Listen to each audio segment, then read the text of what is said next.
दोस्तों आइए आज हम जो सीखने वाले हैं वो आपका है बिहार की समाज एवं सांस्कृतिक। तो यही इसमें आज हम सीखने वाले हैं। जी हाँ दोस्तों, चलिए दोस्तों इस वीडियो को शुरू करते हैं। वीडियो पसंद आएगी वीडियो को लाइक करिएगा, चैनल पर नए अभी चैनल को सब्सक्राइब करिए ऐसे वीडियो के लिए। ठीक है दोस्तों, चलिए इस वीडियो को शुरू करते हैं। तो इसमें हम सीखेंगे क्या, ये आपको पता है। जी हाँ, इसमें हम सीखेंगे बिहार की प्राकृतिक एवं सांस्कृतिक विरासत। जी हाँ, ये सीखेंगे। तो इसमें हम सीखेंगे विरासत क्या होता है, प्राकृतिक विरासत क्या होता है, सांस्कृतिक विरासत क्या होता है, सब इसमें हम सीखेंगे।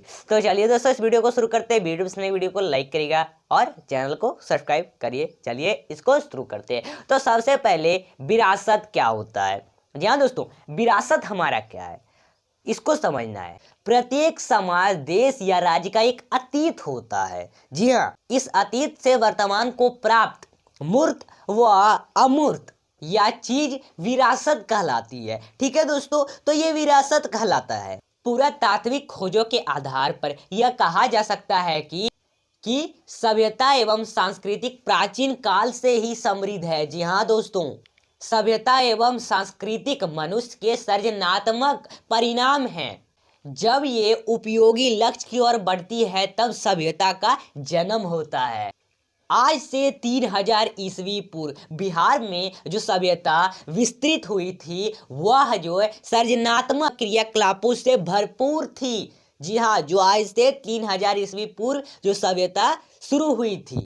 ईसा पूर्व से ही बिहार पर बृहदत्त, जरासंध, बिंबिसार, अजातशत्रु, उदयन, नंदीवर्धन, नागदासव, शिशुनाग, काला अशोक, महापद्मनंद, धनानंद, चंद्रगुप्त मौर्य, बिंदुसार, अशोक, दशरथ, आपका चंद्रगुप्त प्रथम, कुमारगुप्त, शंकरगुप्त जैसे आपके राजाओं बिहार पर शासन किए हैं। और भी जो जैसे वंश हो जाते हैं, जी हाँ, अलावा और भी बहुत सारे वंश जो है वो बिहार में शासन किए हैं। जैसे शुंग तथा कर्ण वंश के राजाओं ने भी बिहार में हमारा शासन किया था कि नहीं। जी हाँ, और सर्वप्रथम 1725 ईस्वी पूर्व में सर्वप्रथम गणतंत्र की स्थापना वैशाली में हुई थी। जी हाँ, बिहार वैशाली में। तो ये आपने विरासत समझा। अब इसमें जो है प्राकृतिक विरासत, तो प्राकृतिक विरासत क्या है इसको भी समझना बड़ा ही आसान है।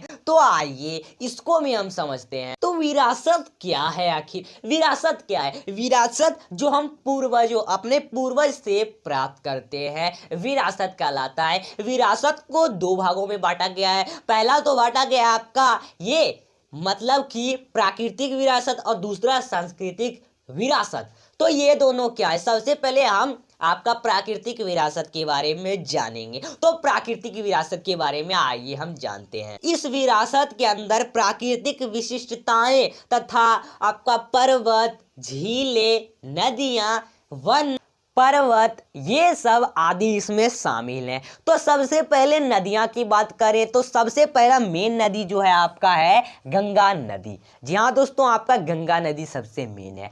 तो इसको बारे में जानते हैं। गंगा नदी की कुल लंबाई आप तो जानते होंगे। जी हाँ, 2525 किलोमीटर है। ठीक है, ये आप पता होगा। गंगा नदी आपका बिहार में प्रवेश करती है। बिहार के बारे में बता रहा हूं तो बिहार में भी प्रवेश करती है। गंगा नदी बिहार की प्रमुख नदी है। जी हाँ दोस्तों, यह नदी की बिहार में धार्मिक, सांस्कृतिक एवं आर्थिक महत्व है। ये गंगा नदी की कुल लंबाई 2525 किलोमीटर है। आपको तो पता ही होगा पूरे भारत में। जी हाँ दोस्तों, समझ में आया ना। ठीक है, अब आपका इसमें और भी है बहुत सारी बातें कि गंगा बिहार में भोजपुर और सारण जिले की सीमा बनाती है। यह चौसा के निकट प्रवेश करती है बिहार में। बिहार वासियों के लिए ये एक बहुत ही पवित्र नदी है। इसमें जो है इसमें स्नान करना बहुत ही पवित्र कहलाता है। और ये जो है स्नान क्रियाकलाप ये प्राचीन काल से ही चला आ रहा है इसमें। जी हाँ, ये गंगा नदी में। ठीक है दोस्तों, गंगा नदी की कुल लंबाई बिहार में अगर बात करें तो आपका 445 किलोमीटर है। ठीक है, तो आपने गंगा नदी के बारे में समझा। अब इसमें जो है वो गंडक नदी आ जाता है। यह नदी जो है वो नेपाल की सीमा को पार कर भारत में प्रवेश करती है। जी हाँ दोस्तों, नेपाल से आपका भारत में आती है। और ये गंडक नदी है ना आपका कहाँ से, तो नेपाल से भारत की ओर आती है। जैसे आपको कुछ दिख रहा है, ये आपका मैप है और ये आपका गंडक नदी इधर से आती है, ये गंडक नदी, और बिहार में आके मिल जाती है। ठीक है दोस्तों, गंडक नदी आपने समझा। गंडक नदी जो है वो पटना के सामने रहती है। जी हाँ दोस्तों, गंडक नदी जब मिलती है तो वो कहाँ आती है, तो आपके पटना में आती है, पटना में आके गंगा नदी में मिल जाती है। ठीक है, आपका किधर से आती है, तो नेपाल से भारत में प्रवेश, बिहार में प्रवेश करती है, और आपका पटना में गंगा नदी है तो वहीं आके मिलती है। ठीक है, समझ में आया। बिहार में इसकी कुल लंबाई 260 किलोमीटर है गंडक नदी की। ठीक है, अब इसमें हम जो बात करने वाले हैं वो नदी है सरयू नदी। जी हाँ दोस्तों, सरयू नदी। यह नदी तिब्बत के पठार से होते हुए बिहार में आती है। यह नदी तिब्बत के पठार में स्थित है। जी हाँ दोस्तों, और वहीं से आपका ये नदी आती है, सरयू नदी, और बिहार में प्रवेश करती है ये आपका नदी।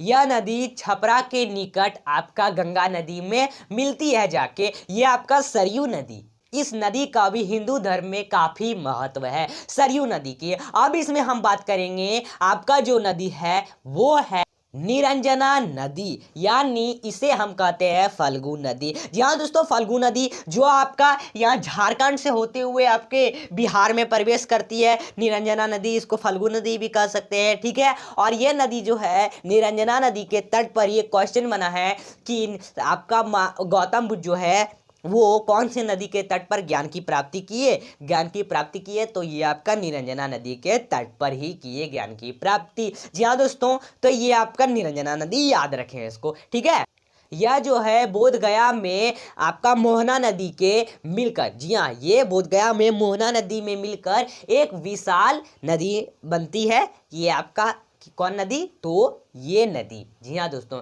ये आपका फल्गु नदी। ठीक है दोस्तों, अब इसमें हम पढ़ेंगे, अब नदियां वदियां हो गई बहुत, अब हम बात करते हैं पर्वत की। हाँ, गृध्रकूट पर्वत, तो ये जो आपका है कहाँ स्थित है, ये आपका राजगीर में स्थित है। जी हाँ, राजगीर जो है वो पांच पहाड़ियों से घिरे रहने के कारण इसे गिरिराज भी कहते हैं। तो ये आपने पर्वत समझ लिया। अब इसमें दूसरा पर्वत आ जाता है, वो है मंदारगिरी पर्वत। यह बांका में स्थित है। जी हाँ, यह बांका में अवस्थित पर्वत है। इसकी चोटी पर 2 प्राचीन गुफाएं हैं, जिसमें बौद्ध और जैन धर्म की मूर्तियां हैं। जी हाँ दोस्तों, ये जान लीजिए आप, बराबर की गुफाएं गया से लगभग 24 किलोमीटर दूर उत्तर में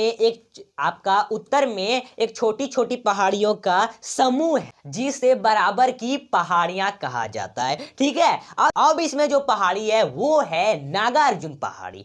आपका प्राकृतिक विरासत के बारे में बात कर रहा हूं तो नागार्जुन पहाड़ी इसमें आ जाता है। यह बराबर की पहाड़ी की श्रृंखला के अंतर्गत इन पहाड़ियों में अनेक गुफाएं हैं। जी हाँ दोस्तों, इन पहाड़ियों में क्या है, बहुत सारे अनेक गुफाएं। तो ये आपका कहलाए नागार्जुन पहाड़ी। ठीक है, अब हम बात करेंगे वो है आपका सांस्कृतिक विरासत। तो आइए, क्या है ये सांस्कृतिक विरासत, इसको भी हम समझेंगे। मानव सभ्यता के आरंभ से वर्तमान तक मानव की संपूर्ण उपलब्धियां जो हमें प्राप्त हुई है, सांस्कृतिक धरोहर कहलाती है। तो इसमें आपका बहुत सारे चीज आ जाते हैं, वो है जैसे लोकगीत क्या होता है, जैसे आपका लोक नृत्य क्या होता है, लोक नाट्य क्या होता है, सांस्कृतिक धरोहर क्या होता है, ये सब इसमें आ जाते हैं। ठीक है, ये आपका सांस्कृतिक विरासत में। तो सबसे पहले लोकगीत, तो इसमें हम जो सीखेंगे वो आपका है, सबसे पहले आपका लोकगीत क्या होता है। जी हाँ, तो लोकगीत क्या होता है इसको भी हम समझ लेते हैं। तो लोकगीत में बहुत सारे चीज आ जाते हैं, जैसे कौन कौन सा नृत्य होता था पहले समय में किए जाते थे, जो अभी भी होते हैं, तो वो इसमें क्या क्या आ जाते हैं सांस्कृतिक विरासत में। तो ये लोकगीत जो है बिहार में पहले से ही प्रचलित है। जी हाँ दोस्तों, प्राचीन काल से प्रचलित है, यानी गीत गाए जाते थे, शादी होता था तब गीत गाए जाते थे, नाचा जाता था, लोक नृत्य होता था, नाचा जाता था, लोग नृत्य करते थे और लोग नाट्य भी करते थे।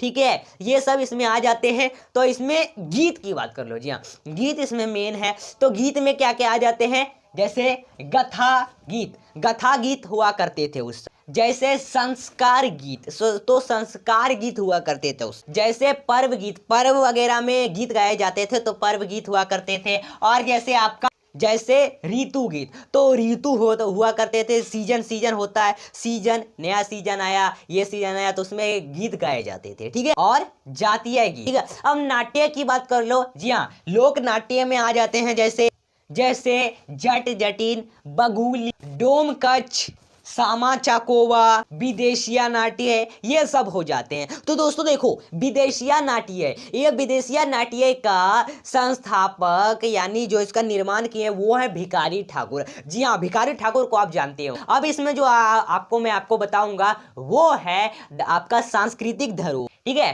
तो ये इसमें सांस्कृतिक धरोहर वगैरह आ जाते हैं, तो ये आपके सांस्कृतिक में आ जाते हैं, सांस्कृतिक आपका, तो ये सांस्कृतिक विरासत में आ जाते हैं, ठीक है दोस्तों। तो आपने समझ ही लिया होगा, ये वीडियो में आपने समझ ही लिया होगा। तो अभी चैनल को सब्सक्राइब करें वीडियो पाने के लिए। फिर मिलते हैं नेक्स्ट वीडियो के साथ, तब तक के लिए बाय। और आप वीडियो को लाइक कर दीजिए और अपने दोस्तों के पास शेयर करिए और चैनल को सब्सक्राइब करिए, बेल आइकन को दबा दीजिए। चलिए फिर मिलते हैं नेक्स्ट वीडियो के साथ।